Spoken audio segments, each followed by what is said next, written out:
বিশ্বনাথ জিলাৰ অন্তৰ্গত বিহালী সমষ্টিৰ বাঘমাৰীত পাৱাৰ গ্ৰীডৰ যি কাম চলি আছিলে সেই সময়ত পাৱাৰ গ্ৰীড কৰ্তৃপক্ষ আৰু জনসাধাৰণৰ মাজত এটা চুক্তি সম্পাদন হৈছিলে যে তেওঁলোকে বাঘমাৰীৰ উন্নয়নৰ কাৰণে তেওঁলোকে বছৰি 2 কোটি টকাকৈ তেওঁলোকে খৰচ কৰিব। কিন্তু আমি দেখিবলৈ পাইছোঁ যে তেওঁলোকে কাম কৰাৰ পিছতো তেওঁলোকে বাঘমাৰীৰ উন্নয়নৰ কাৰণে কোনো কাম আজিলৈকে তেওঁলোকে কৰা নাই, কোনো উন্নয়নৰ কাম এতিয়ালৈকে বাঘমাৰীত হোৱা নাই, যাৰ কাৰণে বাঘমাৰীৰ বিভিন্ন ৰাইজৰ দাবী তেওঁলোকে বিভিন্ন সময়ত উত্থাপন কৰি আহিছে যদিও কৰ্তৃপক্ষই কোনো ধৰণৰ গুৰুত্ব প্ৰদান কৰা নাছিলে। আজি সেই হেতুকে আমি অসম সংখ্যালঘু সংগ্ৰাম পৰিষদৰ কেন্দ্ৰীয় সমিতি আৰু জিলা সমিতিৰ এটা প্ৰতিনিধি দলে আজি আমি বিশ্বনাথ জিলাৰ আয়ুক্ত মহোদয়ক আমি সাক্ষাৎ কৰি এই বাঘমাৰীৰ উন্নয়নৰ কাৰণে আৰু পাৱাৰ গ্ৰীডৰ লগত যিটো আলোচনা হৈছিলে, চুক্তি হৈছিলে লিখিত আকাৰে, সেই চুক্তি কাৰ্যকৰী কৰাৰ কাৰণে আমি তেখেতক আহ্বান জনাওঁ আৰু তেখেতে তাৎক্ষণিকভাৱে ইয়াৰ ওপৰত বিহিত ব্যৱস্থা গ্ৰহণ কৰাৰ কাৰণে আশ্বাস প্ৰদান কৰে। আৰু ইতিমধ্যে তেখেতে এই পাৱাৰ গ্ৰীডৰ কৰ্তৃপক্ষৰ লগত আৰু বাঘমাৰীৰ উন্নয়নৰ কাৰণে যি চুক্তি সম্পাদন হৈছিলে সেই চুক্তি বিচাৰি তেওঁ বিভাগীয়ভাৱে তেওঁ গোটেইখিনি তথ্য পাতি তেওঁ বিচাৰিছে। গতিকে তেখেতে আমি আশা কৰিছোঁ যে অতি কম সময়ৰ ভিতৰতে এই সমস্যাটো সমাধান কৰি বাঘমাৰী অঞ্চলৰ উন্নয়নৰ কাৰণে পাৱাৰ গ্ৰীড কৰ্তৃপক্ষই যি পইচা নিৰ্ধাৰণ কৰিছিল সেই পইচা তেওঁলোকে ইউটিলাইজ কৰি বাঘমাৰীৰ উন্নয়নৰ কাৰণে তেখেতসকলে কাম কৰিব। মাথাউৰিৰ যিখিনি আঁসোৱা আছে সেই মাথাউৰিখিনি আৰু ৰাস্তা ঘাটৰ যিখিনি আঁসোৱা আছে গোটেইখিনি অতি কম সময়ৰ ভিতৰতে অহা বাৰিষাৰ পূৰ্বেই এইখিনি কাম তেখেতসকলে সম্পূৰ্ণ কৰিব বুলি আমি এটা ধাৰণা কৰিছোঁ বা আমাৰ এটা বিশ্বাস হৈছে যে যিহেতু আমাৰ আয়ুক্তজন যথেষ্টখিনি এক্টিভ, তেখেতে আমাৰ দৰং জিলাতো আছিলে, তেখেতৰ কামৰ নমুনা আমি জানো যে তেখেতে যিখিনি কাম কৰিব ল'লে তেওঁ তাৎক্ষণিকভাৱে সেইখিনি কাম কৰে। গতিকে তেখেতৰ প্ৰতি আমাৰ যথেষ্টখিনি আশা আৰু ভৰসা আছে। গতিকে বাঘমাৰীৰ উন্নয়নৰ স্বাৰ্থত অন্ততঃ আয়ুক্ত মহোদয় এইখিনি কাম অতি সোনকালে কৰি দিব বুলি আমাৰ দৃঢ় বিশ্বাস। হয়, আজি আমি অসম সংখ্যালঘু সংগ্ৰাম পৰিষদৰ এটা সজাতি দলে বিশ্বনাথ জিলাৰ মাথাউৰিৰ পানপুৰ মাথাউৰিৰ যি খহনীয়া সেই খহনীয়া ঠাইখিনি আমি পৰিদৰ্শন কৰিবলৈ আহিছিলোঁ। আহি আমি ইয়াত দেখা পালোঁ যে ইয়াত যি হিচাপত চৰকাৰে পইচা আবণ্টন দিছে কিন্তু সেই অনুপাতে কিন্তু ইয়াত কাম হোৱা আমি দেখিবলৈ পোৱা নাই। পূৰ্বৰ কেইবাজনো ঠিকাদাৰে তেওঁলোকে কাম কৰিছে আৰু কাম কৰাৰ যিটো ধৰণ সেই ধৰণটোৱে আচলতে মানে বৈজ্ঞানিক ভিত্তিত নহয়। যি সময়ত তেওঁলোকে কাম কৰিব লাগে আচলতে সেই সময়ত তেওঁলোকে কাম নকৰে।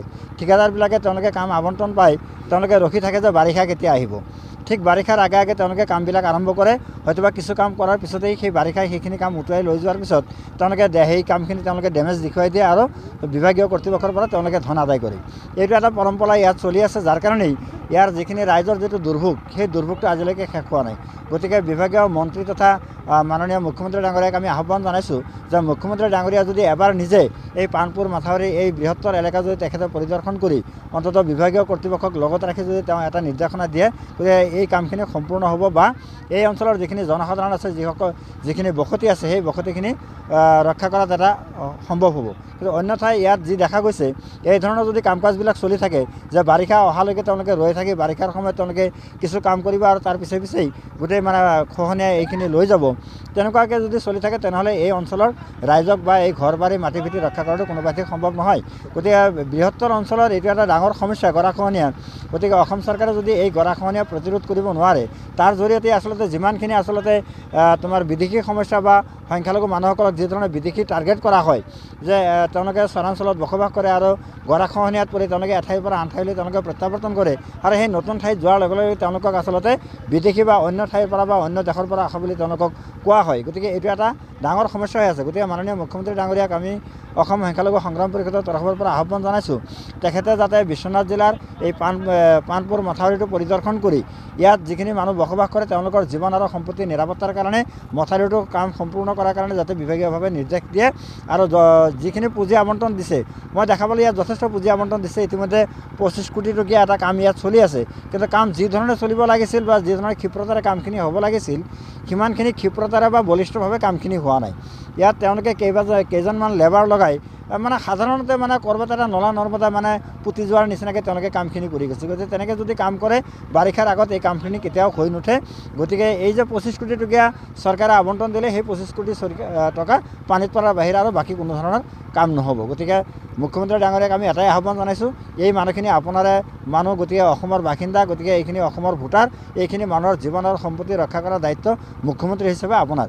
গতিকে আপুনি এইখিনি ঠাই নিজে পৰিদৰ্শন কৰিলে বিভাগীয় কৰ্তৃপক্ষ অকণমান সষ্টম হ'ব আৰু তেওঁলোকে অকণমান গাত লাগিব, তেতিয়া হয়তোবা বিভাগীয় কৰ্তৃপক্ষই কামখিনি সম্পূৰ্ণ কৰাৰ কাৰণে এটা ভাল পদক্ষেপ গ্ৰহণ কৰিব। ৰঙাপাৰাবাসীৰ বাবে সুখবৰ, আপুনি যদি দুচকীয়া বাহন ল'ব বিচাৰিছে তেন্তে এতিয়াৰে পৰা আৰু চিন্তাৰ কোনো প্ৰয়োজন নাই।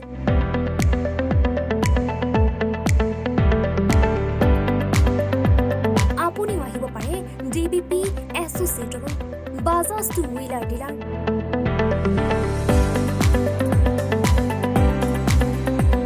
আমাৰ ঠিকনা ৱাৰ্ড নং 8 ঠাকুৰবাৰী ৰোড, ডাকঘৰ ৰঙাপাৰা, জিলা শোণিতপুৰ।